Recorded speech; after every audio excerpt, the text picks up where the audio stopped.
M10 hari ini turut mengambil maklum perkembangan pembangunan dashboard ataupun paparan pemantauan krisis bekalan global yang dibangunkan secara bersama oleh Kementerian Ekonomi dan juga Jabatan Perangkaan Malaysia ataupun DOZEM. Dashboard ini bertujuan menjadi sumber rujukan berpusat yang telus dan mudah diakses oleh orang awam dalam memantau perkembangan semasa berkaitan krisis bekalan global.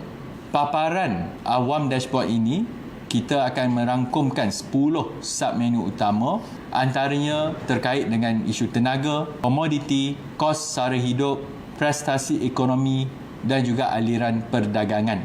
InsyaAllah, dashboard ini dijangka boleh diakses oleh orang awam bermula 15 Mei 2026.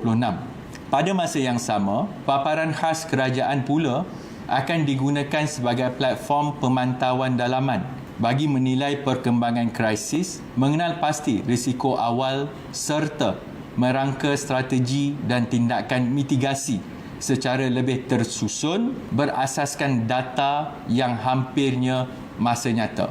Ini adalah peralihan penting dalam cara kita menguruskan krisis. Berpandukan data hampir masa nyata untuk mengesan tekanan awal, menyelaras tindakan dan memberi maklumat yang lebih jelas kepada rakyat.